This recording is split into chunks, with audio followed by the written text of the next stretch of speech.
rehearsed a conversation in your head 1,000 times and then chickened out at the last second? You're standing in your mom's kitchen, coffee in hand, watching her struggle to open a jar she used to open without a second thought. And you think, today I'm going to bring it up. Today we're going to talk about what happens next. And then she looks at you and says, "Isn't this weather just beautiful?" And you smile and say, "It really is, Mom." And you go home again without having the conversation. Friend, if this is you, I get it. This episode is for you. Welcome back to From Overwhelmed to Relieved, the Senior Caregiving Podcast. I'm your host, Shannon Calles, Senior Care Consultant, Advocate, Certified Dementia Practitioner, and someone who has walked this caregiving path, both personally and professionally. This is a podcast where we break down senior care decisions, talk honestly about dementia and caregiving, and help the adult daughter find relief while taking clear, loving action. Because you deserve to get mom the care she deserves without losing yourself in the process. If you've been putting off hard conversations because you don't know how to start, you're afraid of her reaction, or honestly, you can't get your siblings on the same page, this episode is for you. Here's what I know for sure after 15 plus years working in senior care and walking this road personally. The conversations we avoid are almost always harder in your head than they are in real life. But I also know this, the conversations we delay have consequences, and those consequences usually look like 2 a.m. phone calls, a hospitalization, a crisis placement, or a family blow-up in the hospital hallway.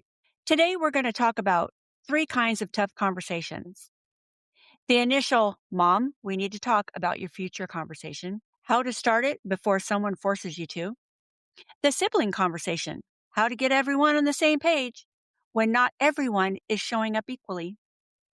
The "but they're refusing" conversation, what to do when your parent won't accept help, won't acknowledge that anything is wrong, and you're running out of ideas.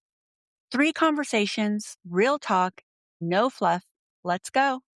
I want to start by normalizing something. Most families don't have these conversations. Most families operate on a "guess we'll cross that bridge when we come to it" plan, which is really just no plan at all, dressed up in a nice phrase. We avoid the conversation because we love them, because it feels like we're admitting something terrible is coming, because we don't want to upset them, because we don't want to be the bad guy, because honestly, we don't know what to say. I get it. I really do. When my mom was slipping in dementia, my brother and I were in the thick of it, locking doors, managing that oxygen tube, and trying to understand why the woman who raised us now tells us that she hates us, then looks at us with pure love 5 minutes later. We didn't have a plan, and we didn't know how to make one. We were just surviving. And here's what I want you to hear. That's not a character flaw. That's what happens when no one teaches you how to do this. But avoiding the conversation doesn't make the situation easier. It just means someone else, a doctor, a social worker, an ER tech, ends up making the decision for your family instead of with your family. Here's the shift I want you to make today. Having this conversation isn't a betrayal. It's an act of love. It's honoring your parent enough to ask what they actually want. The AARP Public Policy Institute has found that fewer than a third of older adults have documented their care preferences in writing. This means a majority of families are making life-altering decisions without any real knowledge of what their parent would have chosen. Here's what I have seen happen to families who do have a conversation early. They have more options, they have more time, and they have a lot less guilt because instead of guessing, they're honoring. That's the reframe. It's not "I'm taking something from my parent." It's "I'm giving my parent the gift of being heard while they can still tell me what they want." Let's get practical. How do you actually start this conversation? The best time is definitely not in the middle of a crisis. The best time is what I call a quiet moment, purposeful, a Sunday morning afternoon, a walk, a drive, somewhere low stakes where you're not across the table staring at each other. And here are some options, opening lines that work. Feel free to borrow them. "Mom, I've been thinking about you a lot lately. I want to make sure that I honor what you want if something happens. I love you, and I want to know. If there was ever a time that you couldn't speak for yourself, what would you want me to know? I don't want to just guess about it, what you'd want someday. Can we talk about it now while we have time? Dad, I need your guidance. If you were ever in a situation where you couldn't make decisions, what matters to you most? What you're not doing, you're not starting with, we need to talk about your end of life wishes. That is too heavy. You're starting gently with love, with curiosity about them. You want to know, where do they want to live?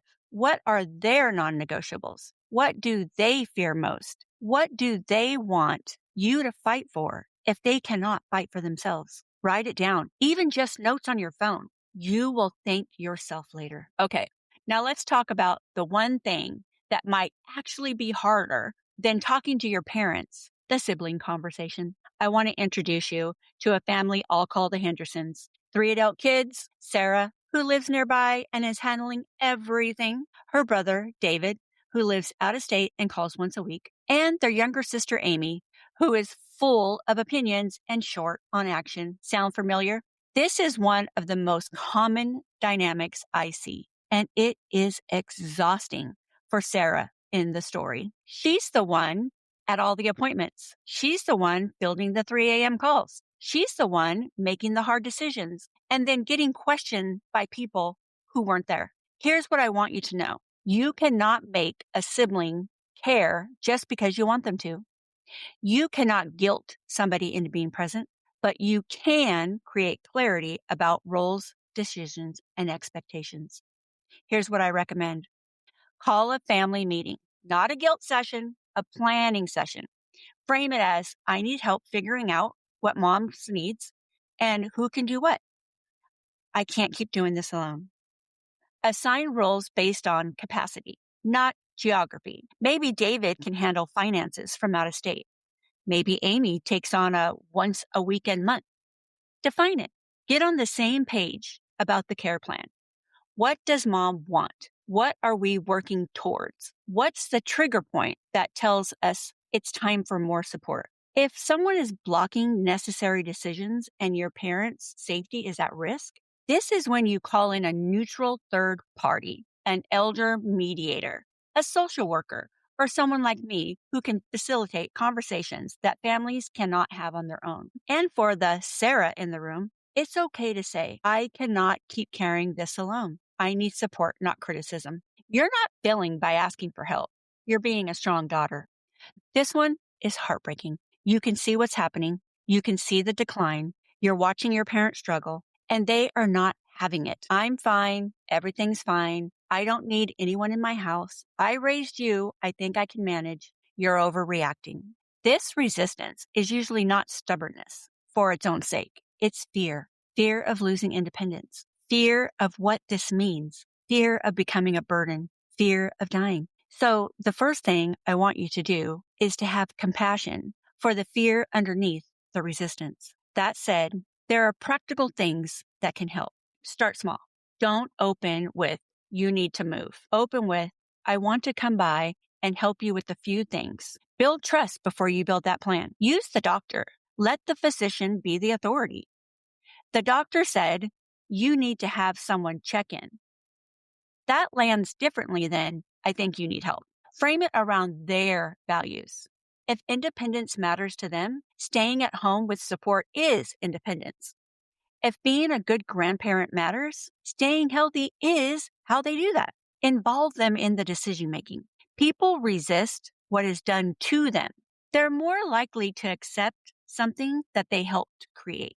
And here's the hard truth I have to tell you, because I speak truth with tenderness. If your parent is unsafe, if there is a real safety risk, you may have to make the decision they don't agree with. And that's not cruelty. That's love with boundaries. You're allowed to say, I hear that you don't want this, and I love you too much to watch something happen to you that we could have prevented. I worked with a woman, I'll call her Lisa, who had been avoiding the conversation with her father for 2 years. Every time she tried to bring it up, he shut it down. He was sharp enough to know and proud enough to not want to admit it. So We changed the approach. Instead of leading with limitations, we led with his legacy. We asked him, Dad, what do you want us to know about the life you live? What matters to you? How do you want to be cared for in the way you would have cared for somebody you love? That framing opened the door. He started talking. And over the course of a few conversations, not one big confrontation, but several small ones, they built a care plan together. He chose his preferences. He named who he trusted. He told Lisa everything she'd ever need to know. He passed away 18 months later. Lisa told me that those conversations were some of the most meaningful of her life. She didn't feel guilty about the decisions they made. She felt proud because she honored him. That's what this is all for. This week, I have one challenge for you. Just one. Pick a conversation you've been avoiding, the one with your parent, the one with your siblings, or both, and take the very first step toward having it. Not the whole conversation, just the first step.